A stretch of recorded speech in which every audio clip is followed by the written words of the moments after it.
नमस्कार मित्रों, अभिराम साहित्यिकी के इस YouTube मंच अभिराम वाणी पर मैं उमेश महादोशी आपका हार्दिक स्वागत करता हूं। आज गुरुवार है और मैं प्रस्तुत हूं लेकर अनूठी लोककथाएं। ये लोककथाएं अभिराम साहित्यिकी के जनवरी-मार्च 2018 से अक्टूबर-दिसंबर 2020 तक के अंकों से ली गई हैं। अनूठी लोककथा में हमारा प्रयास है कि लघुकथा की अनुभूति की सघनता पाठकों को विशेष रूप से प्रभावित करने वाली हो, या फिर उसका कथ्य बदलते जीवन मूल्यों की शाश्वतता को रेखांकित करने में सक्षम हो, या फिर उसका कथ्य अपने समय की जड़ता को चुनौती देने में समर्थ हो। इन लघुकथाओं के चयन में संपादक के साथ हमने सामान्य पाठक की समझ और उसकी पसंद का परीक्षण भी किया है। मित्रों, ये मंच हमारा और आपका साझा मंच है, इसलिए आपसे विनम्र निवेदन है कि यदि अभी तक आपने इस मंच को सब्सक्राइब नहीं किया है तो कृपया आज अवश्य कर लें। साथ ही अपने इष्ट मित्रों को भी इसे सब्सक्राइब करने, इसे देखने, इसका अवलोकन करने के लिए प्रेरित करें, ताकि हम आपकी रचनात्मकता को अधिकाधिक श्रोताओं, पाठकों तक पहुंचाने में सफल हो सकें।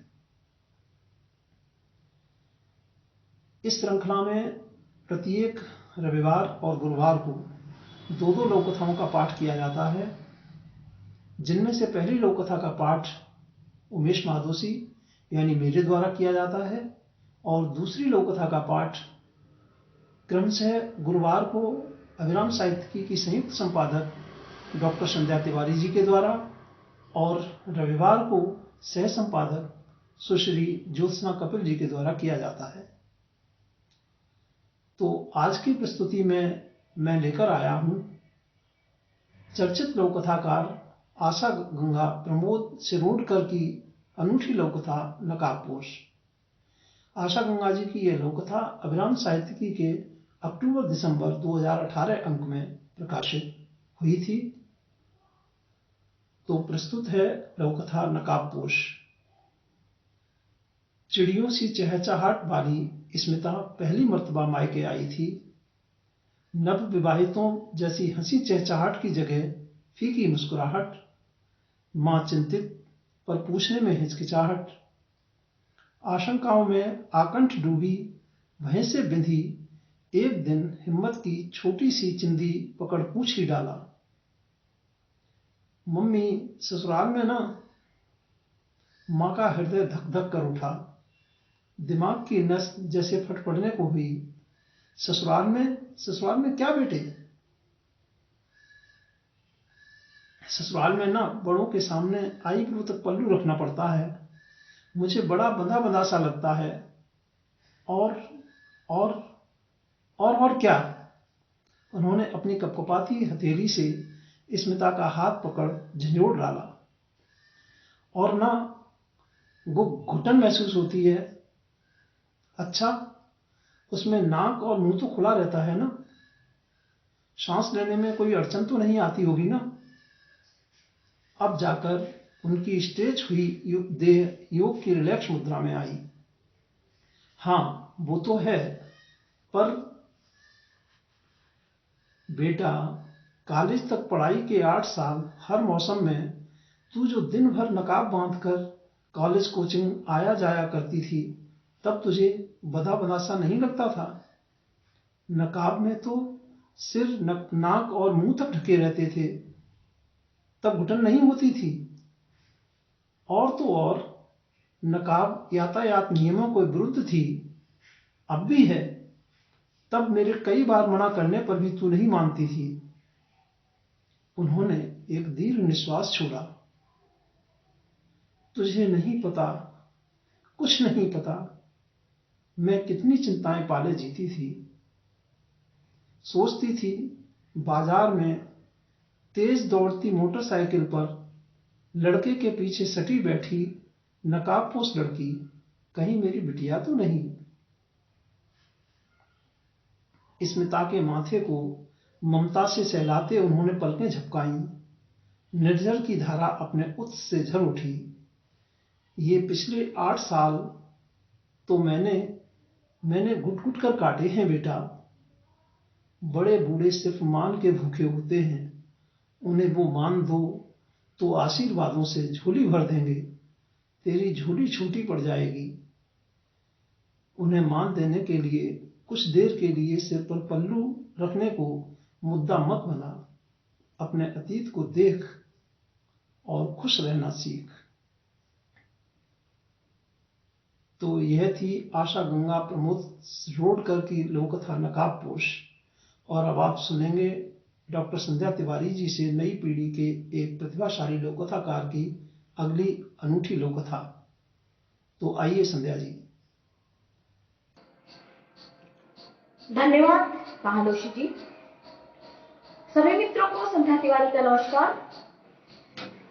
आज मैं प्रस्तुत कर रही हूँ युवा लघु कथाकार कविता वर्मा की अनूठी लघु कथा लंबी उम्र।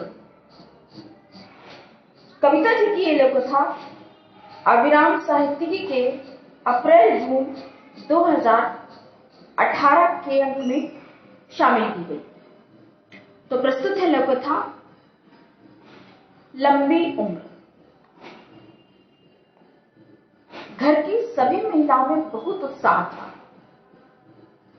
करवा चौथ की तैयारियों का। अरे करवा चौथ आने वाली है, सुनकर मालिनी चौंक पड़ी। वो भी तो हर साल बड़े चाव से ये व्रत रखती है, पर पिछले साल भर से तो सारे व्रत त्योहार की उमंग मानो खत्म ही हो गई। मालिनी के पति को कैंसर है। बहुत इलाज करवाया, लेकिन मर्ज लाइलाज होता ही चला गया। साल भर से तो बिस्तर पर पड़े हैं और बहुत तकलीफ में भी। मालिनी यूं तो जी जान से उनकी सेवा में लगी रहती है, पर उनका दर्द उसे व्यथित कर देता है। पति की लंबी उम्र के लिए करवा चौथ का व्रत रखते उसके दिमाग में कौंधा भी, क्या वो ठीक कर रही है? इतने दर्द के साथ किसी की लंबी उम्र की कामना करना क्या ठीक है? दूसरे ही पल दिल के किसी कोने से आवाज आई, क्या सच में व्रत करने से किसी की उम्र लंबी हो सकती है? जो भी था, वर्षों से चली आ रही परंपरा और आस्था को दरकिनार करना भी तो संभव नहीं था। मालिनी ने भी व्रत रखा, पूजा की सारी तैयारियां की। पति की तकलीफ उसे कोंच रही थी। आस्था और दिमाग के बीच जंग चलती रही। पूजा की सारी तैयारियां कर चांद निकलने का इंतजार हो रहा था। पति का क्लांत चेहरा देख मालिनी से रहा न गया और उसने एक घूंट पानी पी लिया। आस्था जीत गई। धन्यवाद। आपको यदि ये दोनों लघु कथाएं पसंद आई हों तो कृपया हमें बताएं। चैनल को लाइक करें, सब्सक्राइब करें, कमेंट करें। आपका प्रोत्साहन हमारे लिए बहुत अमूल्य है। धन्यवाद।